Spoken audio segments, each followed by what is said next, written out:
What's up, YouTube? So today's topic, I'm gonna make a quick video. This video is gonna be about quick ways to make a guaranteed income after you get out the military.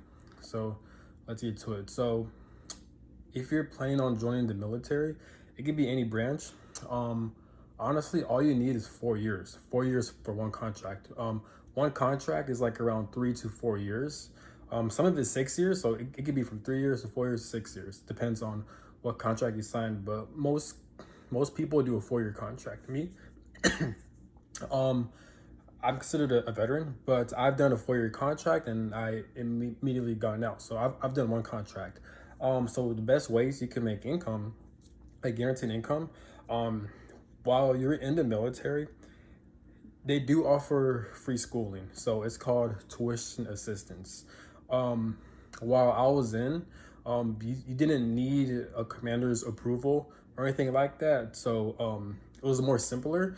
All you had to do is go to your education center, book an appointment with your education counselor, and then they're gonna walk you through on what major you want, and they're gonna show you the required classes you need to take in order for you to reach that goal, whether it be like a bachelor's degree, a master's degree, or anything like that.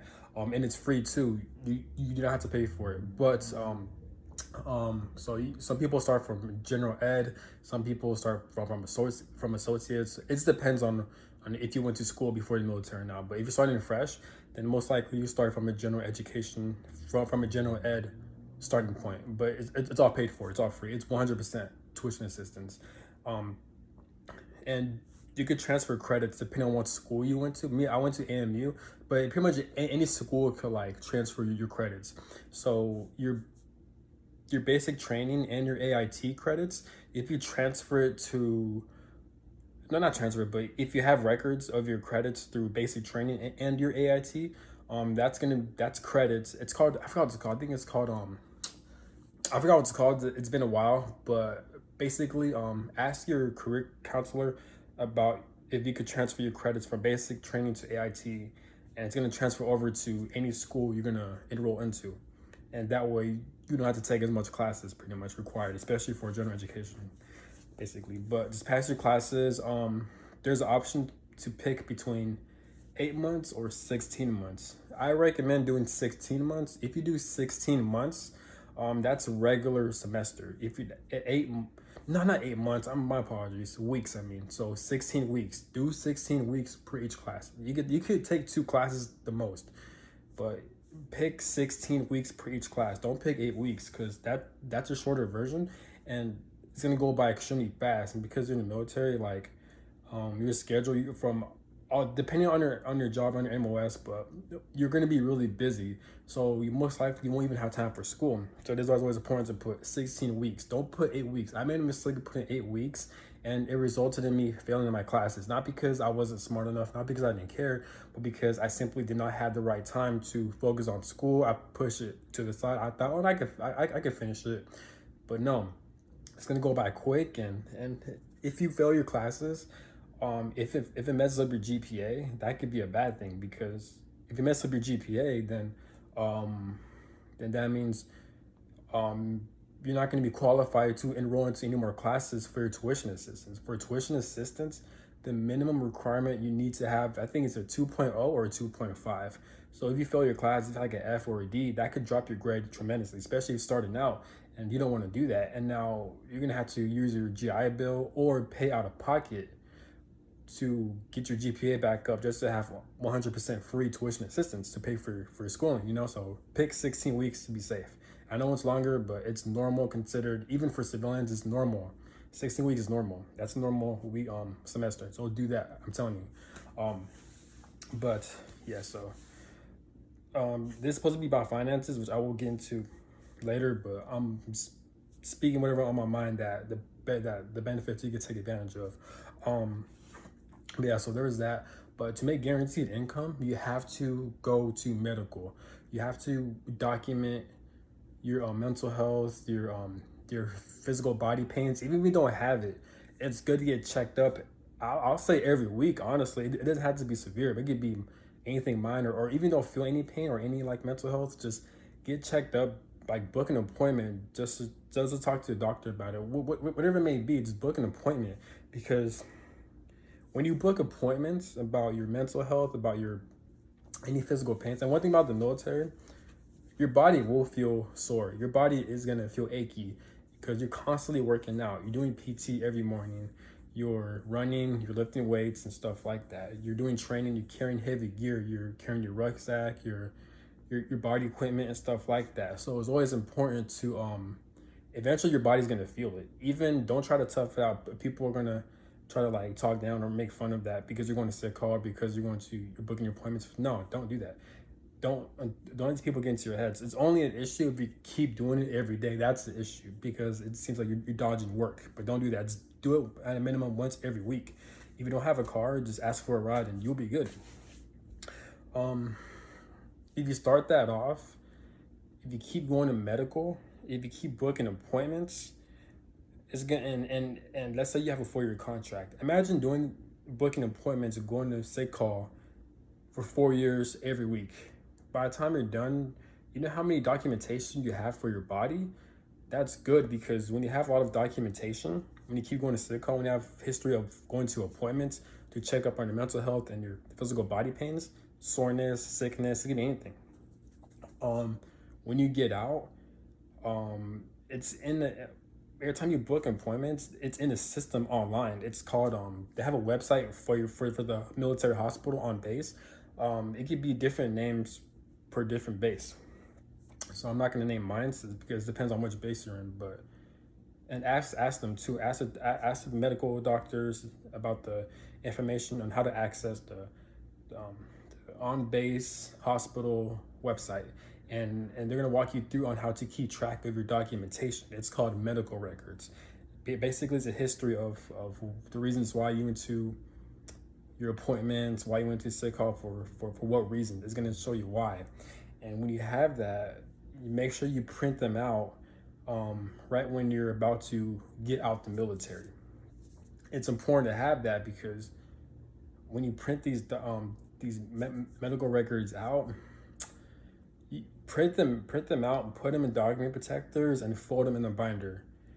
Keep that.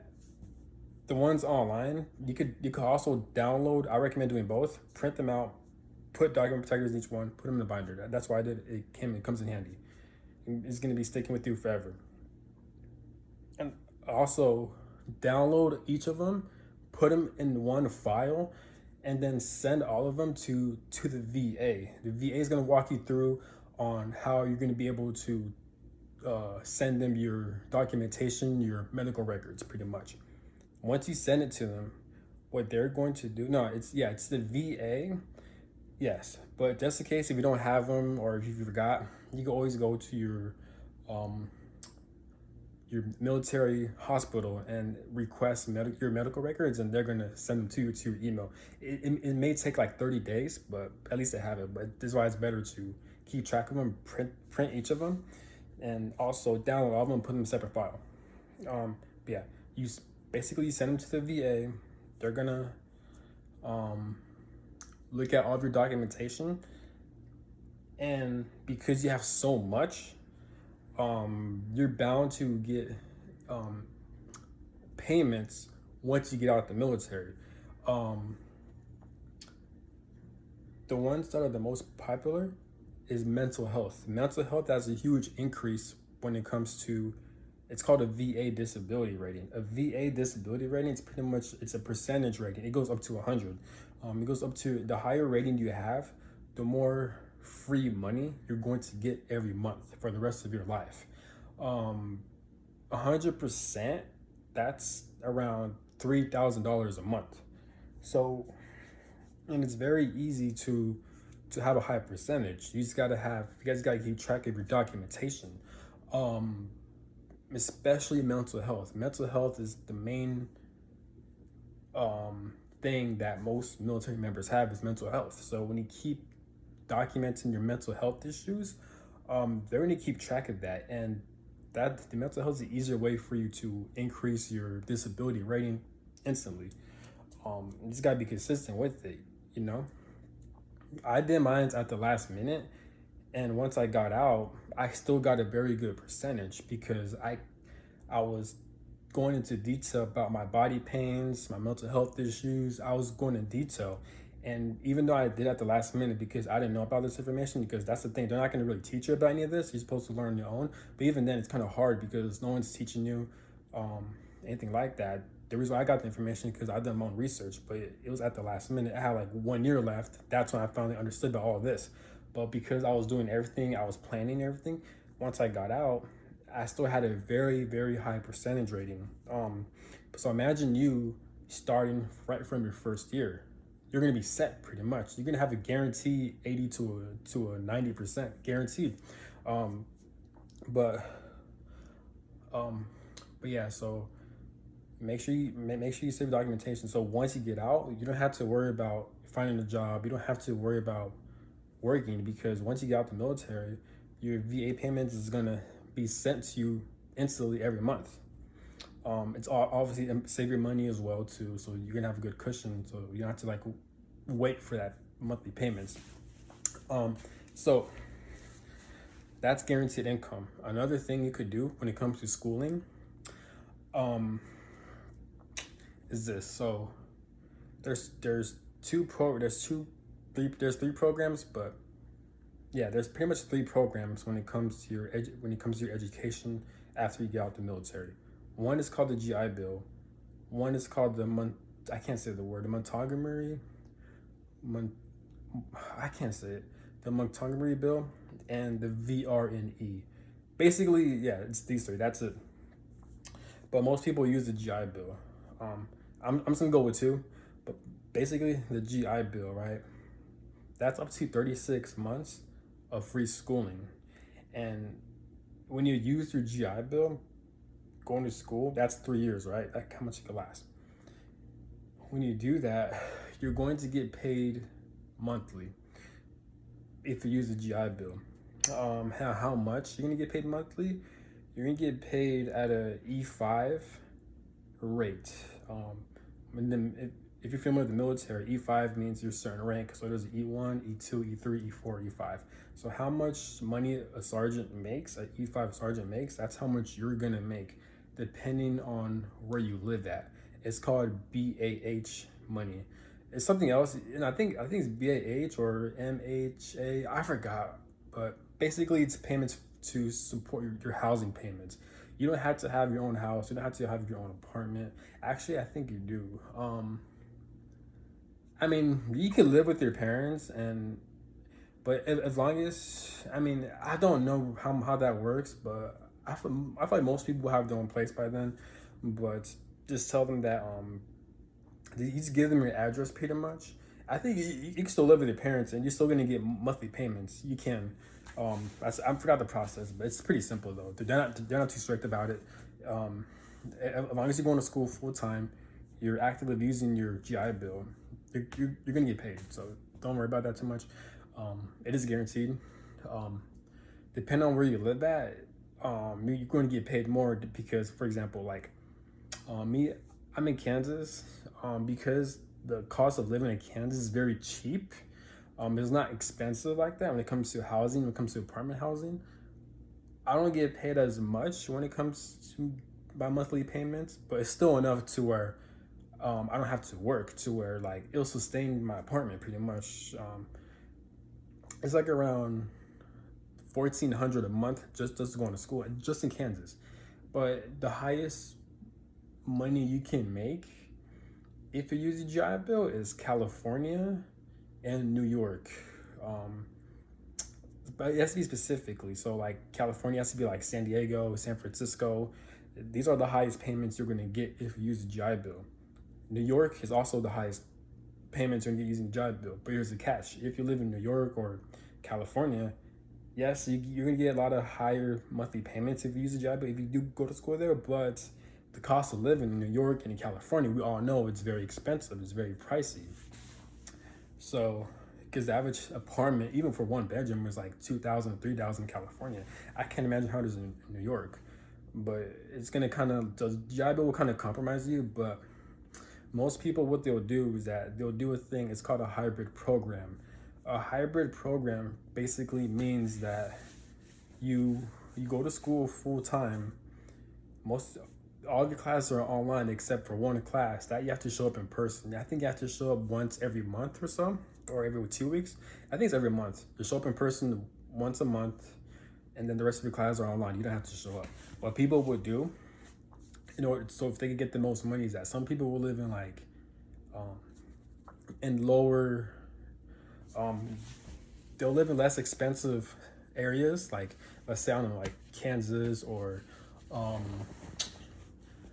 there's other cheaper areas like Florida or just somewhere that's very cheap, right? But they'll go to school in like New York or California.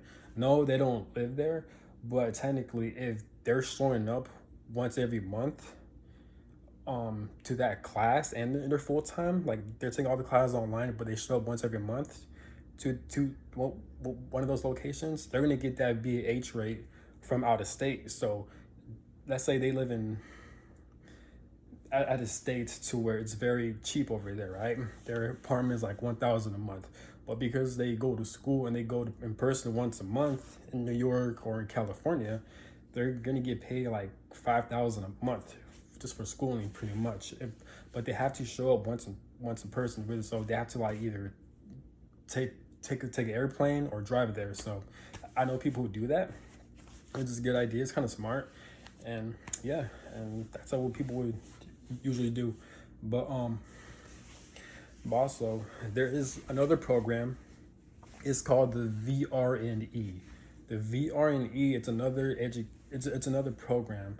It's kind of like the GI Bill. It could go up to 4 to 8 months or more, depending on your situation. But it's not an education program. It's an employment program. But it is an employment program. But if the employment program requires a master's degree or a bachelor's degree, then that VRNE program will help pay for it no matter what. It's usually suited for like trade school or for certifications, whatever it may be. In order for the purpose of it is for you to get employed if you have a high percentage of a disability rating. You need at least a 10% or more, no more than less, but 10%, no more than 10% or more to qualify for a VRNE program. So the best way to use it is to use the VRNE first. Do not use the GI Bill. Use the VRNE first, because if you used up all of your GI Bills, right, and let's say you have 0 months left, and you apply for the VRNE, yes, you're gonna apply for additional schooling, but here's the catch: they're gonna pay for your schooling, but while you go to that school, you're not going to get monthly payments from the VRNE. I forgot why, but it's because you wasted all of your GI Bill. But if you have like 1 month of your GI Bill left or some months of your GI Bill left, for some reason, if you use VRNE, you're going to get paid monthly because you have some months of your GI Bill left. I don't know why it works like that, but it's how it is. You can have 1 month or even 2 months left for your GI Bill, but let's say your VRNE program is like, it lasts up to 4 years, right? It's still going to pay you every month until that 4 years is up. So it's not like it doesn't match. It's not going to match your GI Bill. No, as long as you have some months left, then you're going to be set for how long schooling you're going to get from the VRNE program, if that makes sense. I hope I'm making sense. So for some reason, that's how they do it. So yeah, so this is why you shouldn't use your GI Bill first. Use your VRNE first. It is okay to use your GI Bill first if you're still waiting to get approved by VRNE, because it takes like a month or two. It's kind of a long process, but in the meantime, if you do want to still go to school and if you're short on money and you're trying to get paid instantly, then yeah, you can use your GI Bill and just use that for like a couple months until you're approved for your VRNE, and then you switch to your VRNE. But your VRNE is not an education program; it's an employment program. But let's say you want to be a psychologist, right? And that requires a master's degree. And if you get approved by it, then that's like 4 to 5 or 6 years of schooling, and that they're gonna pay for you per month. So yeah, so it's pretty cool. It's pretty good benefit, but it's not a guaranteed approval. They can either deny you or approve you. And if they do deny you, you can always reapply and request it again, and then you can have another follow-up with your counselor. you're gonna have an interview with the counselor, and you tell them about your disabilities, which jobs you're not capable of working, which jobs you are, and then they're gonna approve you or deny you. And yeah, but basically the VRNE, it's pretty much a program because of your disability rating, because it's high enough. That means you're not qualified to work at certain jobs. It doesn't have to be true, but if you want to work at a certain job that you feel comfortable with, then you let them know, and you tell them why you feel comfortable, why that job is good for you, and how other jobs you're not able, it's not good for you due to your disability rating. So you have to let them know that whatever the percentage your disability rating is, if you tell them, if it matches up with what you're saying to them on why you can't work certain jobs, why the job you want is good for you, then they're gonna approve you. But if it doesn't match up, then most likely they won't approve you. But if that makes sense. So it's not an education program, it's an employment program. And they're gonna keep track of your status pretty much. And yeah, I think that's pretty much it. I'm using an example. So let's say you have a 50% VA disability rating, right? Most of it comes from back pain and your foot pain, right? Foot pain and back pain, right? If you were to say you want to apply a VRNE program for barbering, for hair cutting, right? Most likely they probably won't approve it, because if you're gonna cut hair, become a barber, that requires standing up a lot. So you're gonna be on your feet, and you need your lower back. You need your back muscles, and you need your foot muscles, because you're always standing up. But if you want to work that, most like, and they're gonna look at your VA disability, and it's not gonna match up. But if you were to request to work as a psychologist or at a computer job like IT tech, cybersecurity, a logistics analyst, truck driving sometimes, anything like that, most likely they will approve you, because you're going to be sitting all day. So that's not going to interfere with your back pain. That's not going to interfere with your foot pain. You're not going to be lifting anything. You're just going to be sitting down and looking at a screen. That's it. So most likely they'll approve you for that. So that's what I'm trying to get at. That's how they do it. So you could use it for certifications, for school, for degree programs, for trade school, anything, pretty much. Same thing with the job bill. It doesn't matter. It doesn't have to be a degree program. It could be any program. But yeah, so it is important to have a high VA disability rating. That way you'll qualify for like health benefits, like medical benefits and stuff like that. And there's more to it, but that's pretty much the basic ones I want to get out and talk about. But I'll get more into detail, but that's like a part one.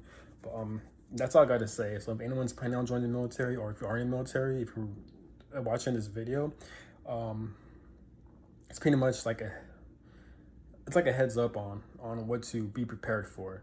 And so that way you'll navigate it in a smart way, because there is a saying, the military will use you.